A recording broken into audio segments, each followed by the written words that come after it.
Buenas tardes a todos. Buenas tardes, Ana. Buenas tardes. ¿Qué tal?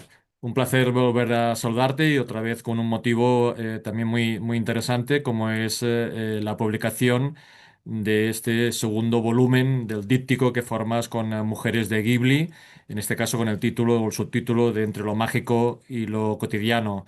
Estamos hablando con Ana Yuñet, que ya habíamos entrevistado en el pasado, ya hace ya unos años. Estaba mirando que fue en diciembre del 2018 cuando sacaste la primera edición del libro que tiene este subtítulo, Mujeres de Ghibli, subtítulo La huella femenina de Miyazaki. Han pasado 7 años, eso es muy importante en este contexto porque han pasado muchas cosas, entre otras que hubo 3 ediciones del primer volumen, con una reescritura en esta tercera edición que es producto también de la experiencia.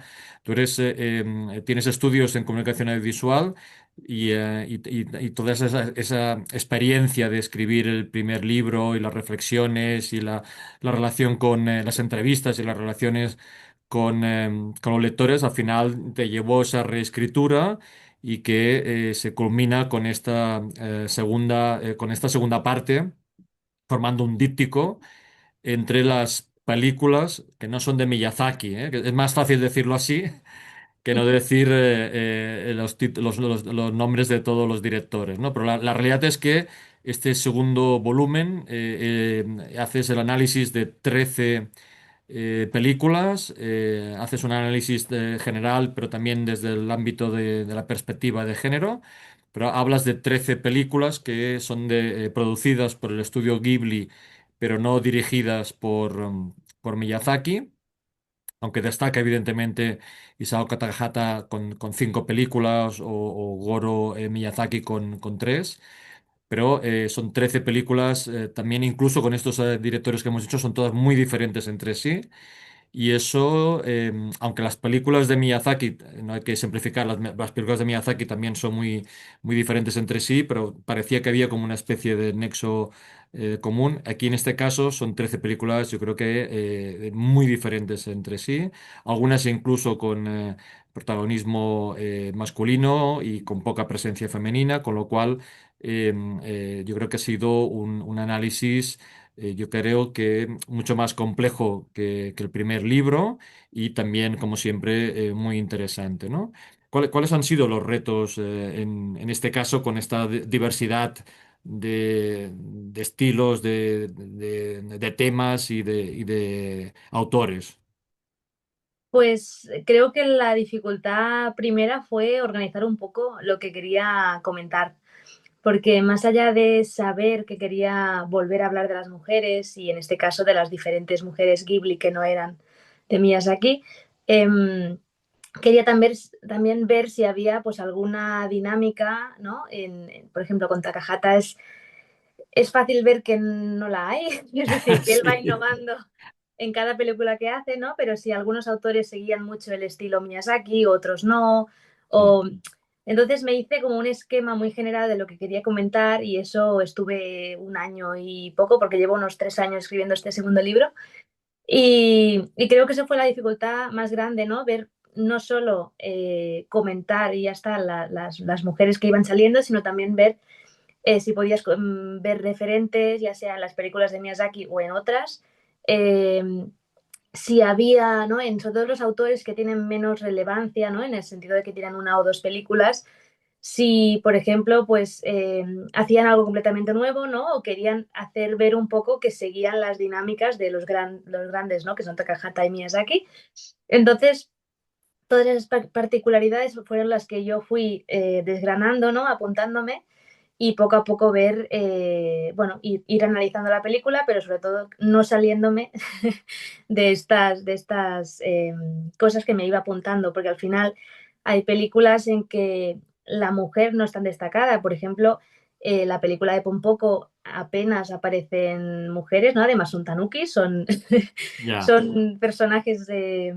pero, sí, pero no hay personajes femeninos prácticamente. Exacto. Y entonces, pues no quería caer, ¿no? En el hablar pues de ecologismo y demás, que es al final el trasfondo de la película, sino centrarme en lo que realmente va el libro, ¿no? Y no desviarme en hacer algo más, Sí. más general. Entonces yo creo Claro. que eso fue la dificultad mayor. Sí, yo tengo muy reciente tu anterior libro porque lo presentamos en febrero del año pasado, en 2024.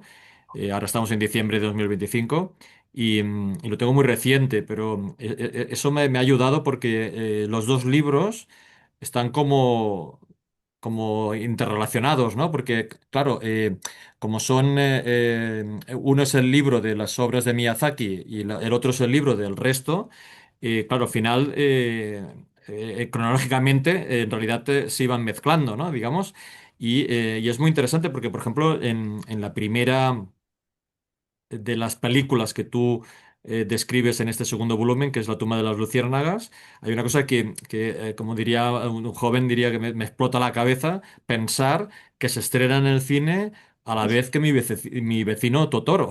Y nunca mejor dicho de explotar la cabeza, porque son dos películas extremadamente diferentes y se estrenan a la vez en el cine, ¿no?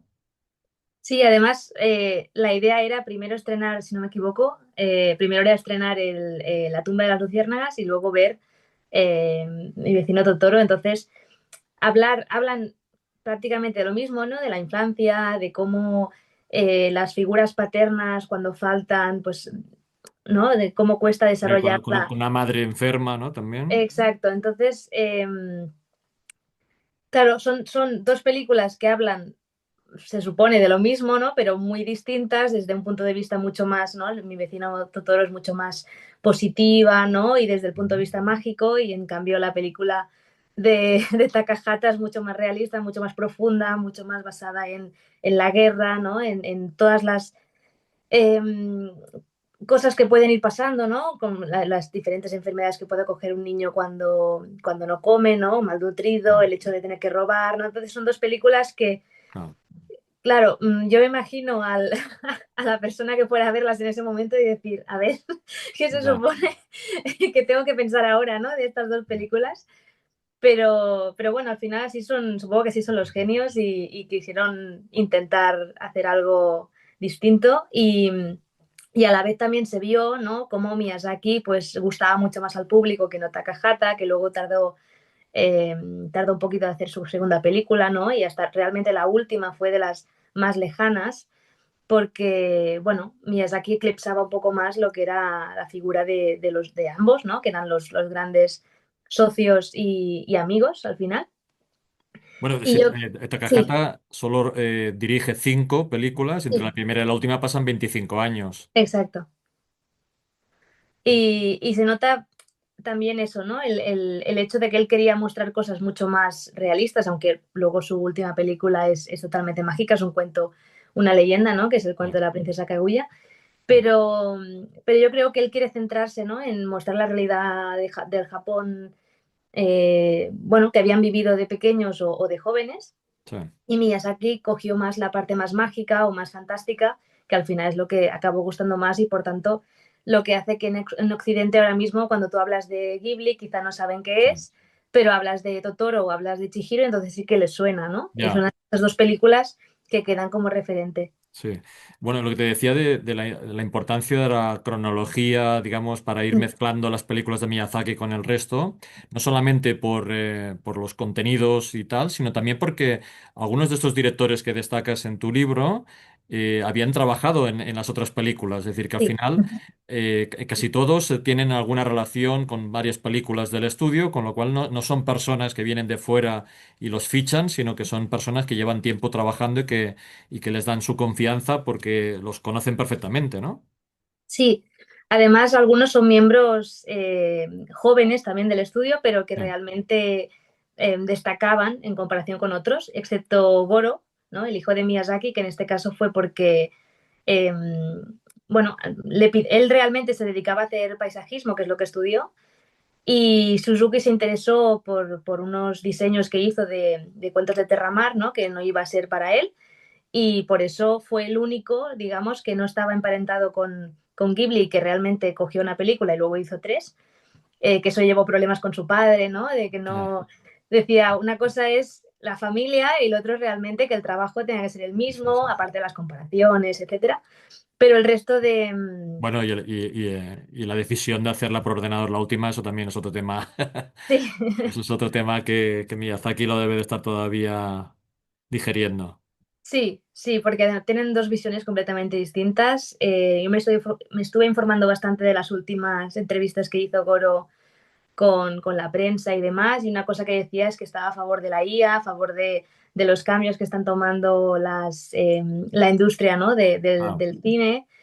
Y bueno, para cuando, abaratar los costes, ir más rápido, sí, sí, claro, es un cuando problema. sabemos que Miyazaki padre y evidentemente Takahata y el resto están totalmente en contra, Claro, con todo esto que salió de que la gente podía hacerse su figura, ¿no? Modo Ghibli, estalló la polémica también, ¿no? sí, Entonces yo creo que tienen dos visiones muy distintas, sí. que ahora se llevan bien, que hasta el momento era bastante difícil congeniar, Bueno, sí, pero bien, ahora no toca ahora hablar de esto, pero también ha habido el tema de la venta parcial del estudio y ¿no? exacto. El tema de que todavía no acaba de jubilarse este señor, es decir, que hay cosas interesantes. Pero bueno, dentro de esta cronología que hablábamos y de la que tú destacas en tu libro, hay un momento dramático que es la muerte de Yoshifumi Kondo. Yo creo que con solo 47 años, cuando muchos decían que incluso era el heredero natural es el director de la película Susurros del Corazón y había colaborado en varias películas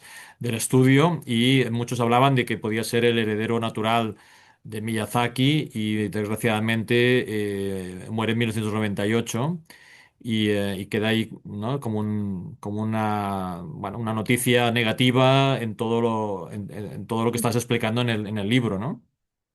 Sí, además, claro, Miyazaki y Takahata tenían claro que llegaría un punto en que no podrían seguir en el estudio por mucho que amaran eh, el cine y hacer animación, sobre todo Miyazaki, que ya vemos que, según dicen, quiere hacer otra película, ya Sí. veremos. Pero yo creo que ese fue el punto de inflexión en que se dieron cuenta que la animación, tal y como estaba planteada, ¿no? Una animación basada en el esfuerzo, muchísimas horas, casi no salir del estudio, que, bueno, que al final afecta a la salud y que no es bueno. Bueno, entra un poco en el tema de la salud mental, ¿no? Que ahora está muy de moda Ya, y, bueno, muy de moda, que está muy a la orden del día, pero que en ese momento ya se dieron cuenta que el pobre estaba dedicando todos sus esfuerzos, aún teniendo una enfermedad que al final, pues, fue a más, ¿no? Cuando podría realmente no haber sido tanto. Y yo creo que fue un punto de inflexión de decir, vale, vamos a calmar las cosas, eso de hacer una película al año quizá no hace falta. ya, Y entonces también fue ese punto crítico, ¿no? En que tuvieron que empezar a decidir, vale, pues nos hemos quedado, se supone, eh, nos hemos quedado sin la persona que iba a seguir con el estudio, vamos a relajarnos, pero también a buscar a alguien, ¿no? Que pueda seguir nuestra guía, ¿no? Entonces, más adelante salió el nombre de Yonebayashi y yo creo que hubiera sido un candidato perfecto porque sigue mucho el estilo de ambos, hace películas preciosas y además siempre con el recuerdo, ¿no? También de Kondo, que también sí. le hace gala una de sus películas, le hace como un guiño que es muy bonito. Y, y bueno, parecía eso, ¿no? Que iba a ser como el, ¿no? La persona encargada de llevar el estudio y al final ahora, pues lo que comentábamos, ¿no? No sabemos cómo va a acabar el Ya, tema. sí, sí, sí, sí. Parece que Goro va a ser como el que continúe, aunque lo haga desde el punto de vista digital extremo. Sí. Bueno, es que Entonces, tú has hablado ahora de Furamasa Yonebayashi, sí, pero la última película del recuerdo de Marnie es de 2014, sí, que ha pasado más de una década, con lo cual sí que es verdad que en ese momento se hablaba de que podía ser él el que tomara las riendas, pero al final ha pasado más de una década y bueno, todo es bastante confuso en ese sentido, ¿no? También hay que sí, decir, hemos dicho que estamos hablando de directores de un grupo que más o menos han trabajado juntos, pero siempre estamos hablando de hombres, porque siempre sí, explicas que esto siempre ha salido cuando hablamos de Estudio Ghibli, de la dificultad de las mujeres del equipo para llevar adelante la dirección de un gran proyecto, a pesar de nombres destacados, porque siempre hablamos de, evidentemente, Michoyo Yasuda para la elección del color y tantas otras, ¿no? Makiko Futaki también, tú lo comentas también en el libro, y son personas eh, responsables de escenas míticas de las películas de animación del estudio, pero que al final todo el mundo, digamos, las busca, pero al final no las buscan para dirigir, ¿no? Pero hay una que sí que me parece interesante destacar, que es Keiko Niwa, que tú bien explicas que acaba siendo co-guionista de películas, digamos, de esta lista de películas que hemos hablado, y que tiene un papel singular respecto al papel de la mujer en general en toda la colección de películas, ¿no? Sí, sobre todo se encarga de las películas que lleva Goro Miyazaki. Sí, Entonces sí que es verdad que al principio, pues entre que, por ejemplo, Cuentos de Terramar, ¿no? Que es la primera, si no me equivoco. Creo que ahora mismo Terramar, sí, Arrietty, hace, la colina de las Amapolas sí, también. diría que hace una previa, aunque su nombre no es muy destacado en la anterior, pero sí que donde destaca del todo es en Cuentos de Terramar. Sí, Y ya digo, entre que fue de Goro, que no tuvo el éxito que se esperaba, ¿no? Al intentar como sí, copiar un poco los esquemas de otras películas, ¿no? Tanto en guión como en escena, en animación y demás. Entonces yo creo que allí fue un poco, no su gran debut, creo que lo tuvo más después con Arrietty, con otras películas que sí sí, que destacaron y que actualmente también son reconocidas, sí, pero es la única que podríamos decir que tiene un papel destacado en algún momento, ¿no? De la creación de la película, más las que has comentado también. sí. Y era una cosa que me sorprendía cuando estuve pensando hacer el libro, ¿no? De pensar, ostras, vale, las de Miyazaki no tenían ninguna, pero yo supongo que en algún momento va a haber alguna mujer o alguna. Me hubiera gustado en dirección, pero bueno, digo, en algún otro papel importante. Y buscar, y solo encontrar dos, tres nombres. Sí. Y es una cosa que me sorprendió, porque si siempre se ha defendido, ¿no? El papel de la mujer como relevante, ¿no? Siempre en papeles protagonistas, empoderada, persona necesaria, ¿no? Y dices, ostras, ¿cómo es que no hay una persona Pero necesaria en cambio en dentro los del equipos estudio? buscaban más la hormigueta, ¿no? Mm, De rotulistas, coloristas, exacto. ¿no? Animación. Era un poco, parece un poco hipocresía, ¿no? Sí, sí, sí. Bueno, lo que hemos Pero hablado bueno, siempre en este tema siempre ha sido muy complicado, ¿no?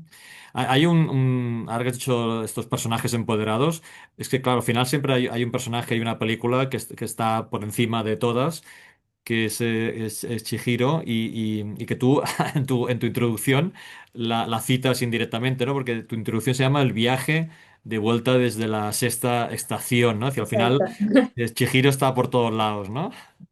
Sí, eso es un pequeño guiño al libro anterior, ¿no? Que la parte como de conclusiones le Sí, puse Fondo del Pantano, ¿no? Que es como se llama sí, la última estación de Chihiro. Entonces hice un poco la idea esta, ¿no? De volver un poco atrás, ¿no? Y mirar a lo que nos falta, de lo que aún no se ha hablado. claro. Y sí, sí, realmente, a ver, es una película que me encanta, que me abrió realmente el mundo de Ghibli, porque antes no lo conocía, antes de ver Chihiro, allá hace muchísimos años.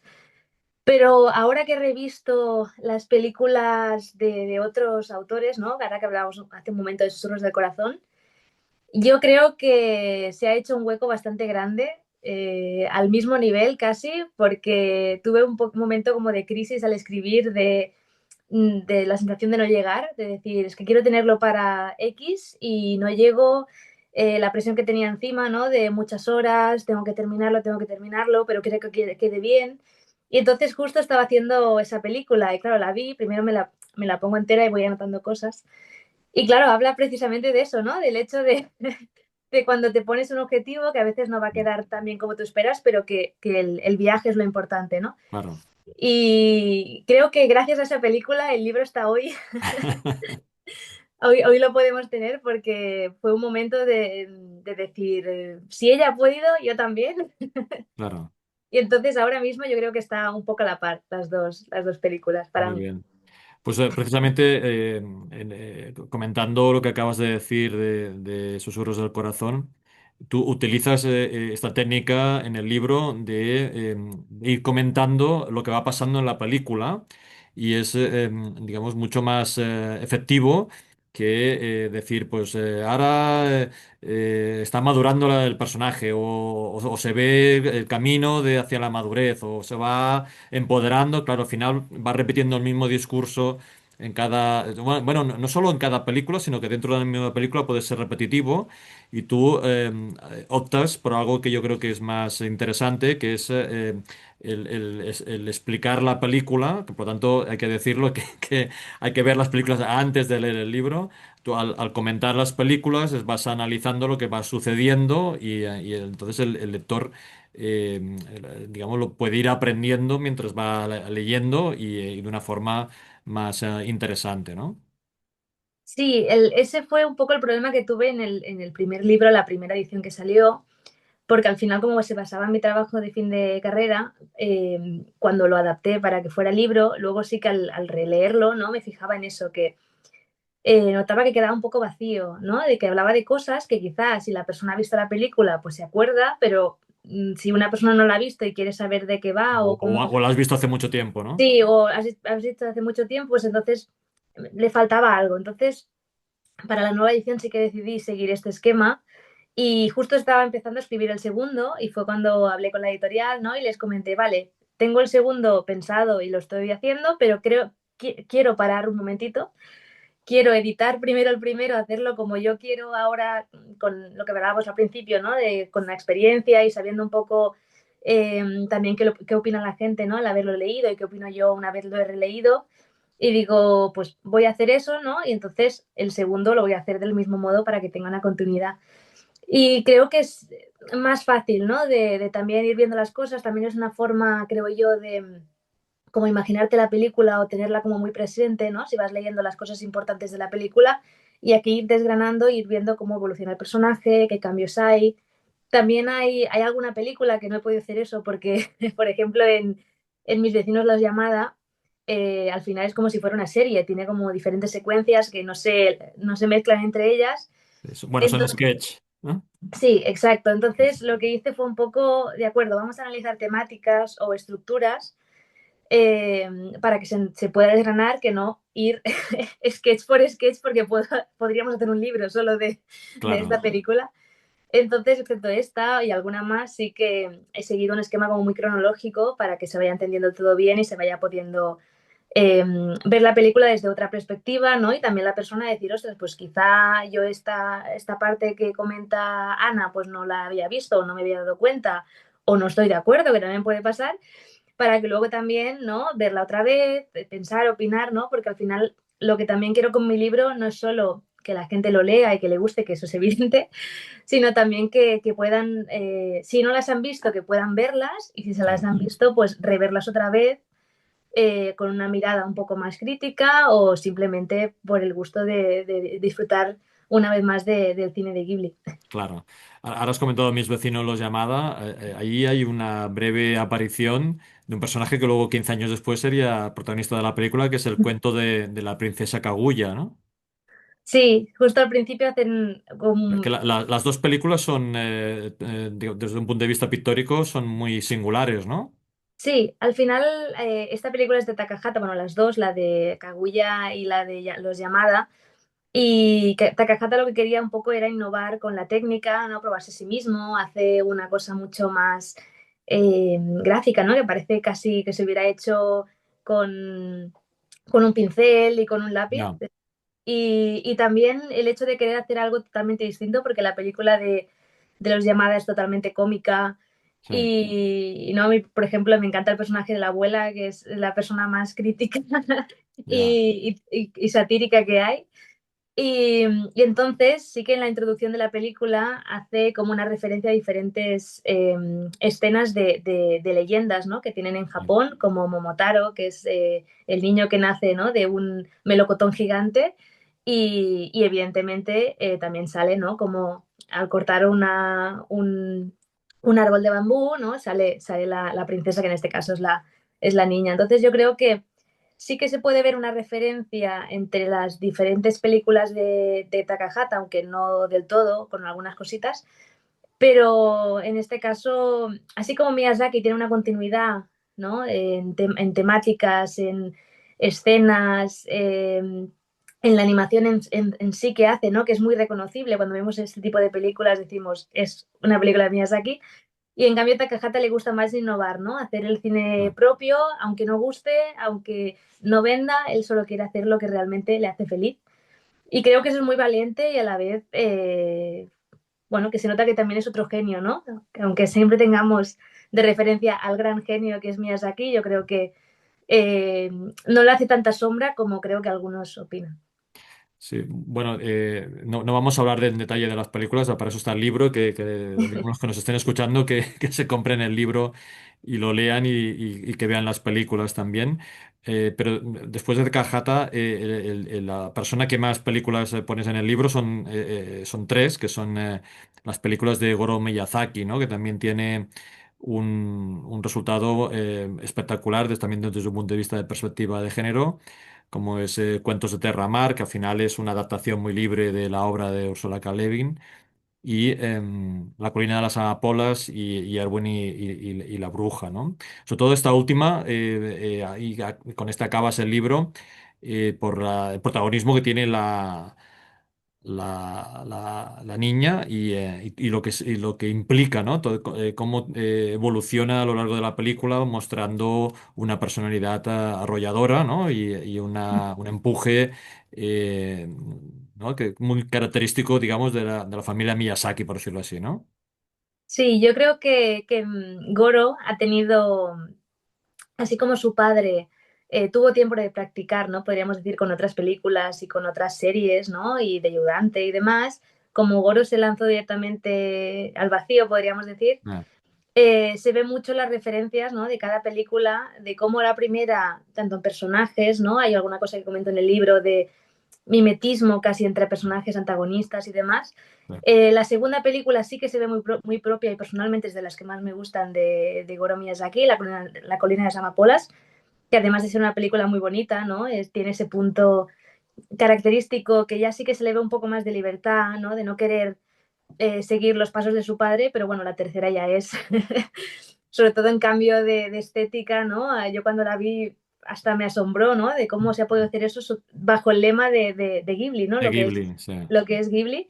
Pero aún así sí que podríamos decir que en personaje una de las cosas que hace que creo que es muy original dentro de lo que es todas las dinámicas que han habido en Ghibli es que el personaje es, podríamos decir, malo, no maligno, pero sí malo, ¿no? Es una niña que Bueno, tiene carácter y podríamos decir tiene, traviesa, ¿no? sí, tiene un espíritu muy travieso Sí, y me gusta el hecho de que no tiene intención de cambiar sí. y que precisamente lo que hace es hacer cambiar a su alrededor el resto de personajes. Yo creo Ya. que es algo bastante innovador, al menos en lo que se había hecho hasta el momento, ¿no? Dentro de Ghibli. Y hasta como querer separarse mucho, ¿no? De lo que se había hecho, lo que decía, ¿no? Hasta el momento. Y eso también podría implicar o bien un cambio a partir de ahora, ¿no? De que Ghibli siguiera con Goro y por tanto películas más diversas, ¿no? Con uso, como decíamos, de este CGI, ¿no? De esta imagen así tan visual, tan llamativa, y a la vez de temáticas, ¿no? Cambiar un poco el esquema. También podría ser que simplemente fuera una prueba, que a partir de ahora, cuando saque su próxima película, sea un poco como la segunda, ¿no? O la primera. Iremos viendo. Ya.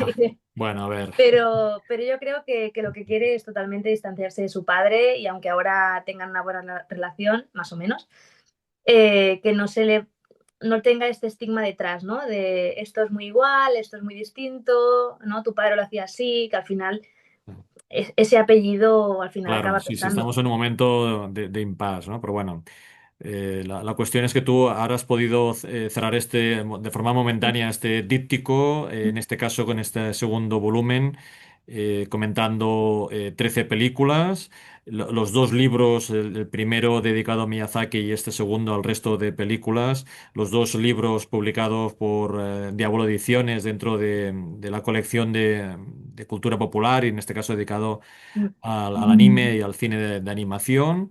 y como el resto de la colección y estos dos libros en particular, pues con una gran cantidad de fotografías acompañando digamos, el texto que hace que sea muy inmersivo de cara al lector y nosotros lo agradecemos, ¿no? Y invitando siempre a que vean las películas o que las recuerden o que la vean por primera vez, porque si no, el análisis no es exactamente, o la lectura no es exactamente igual, ¿no? ¿Tú tienes alguna cosa que quieras comentar que no haya salido antes en la charla? Bueno, simplemente agradecer el hecho de que me has invitado a hacer esta entrevista. También, evidentemente, como comentabas, el libro es más allá, ¿no? de lo que haya yo escrito. Es precioso gracias a la editorial, gracias a Lorenzo, a Sebastián y a compañeros que han hecho que este libro también sea como una experiencia, ¿no? Que cuando lo Claro, abras con sus imágenes, ¿no? Sus páginas, bueno, crece absolutamente de claro lo que que sí. es el simple texto que yo les envío, ¿no? Y en este caso, pues agradecer a todos los que han hecho posible que este libro salga a la luz y evidentemente que espero que llegue a muchas manos y poder recibir, eh, bueno, comentarios, ¿no? de lectores que lo hayan leído y espero que les haya gustado. Claro que sí. Bueno, esta charla la tenemos justo 2 días antes del Salón del Manga de Barcelona en 2025, en diciembre de 2025, que es justo cuando llega a las librerías y podrás, digamos, presentarlo y firmarlo coincidiendo con el certamen. Yo te deseo muchísima suerte y espero que nos volvemos a ver en el futuro, señal de que sigues trabajando o que siguen estrenándose películas de Ghibli. Muchas gracias. Muy bien, hasta la próxima. Adiós. Adiós.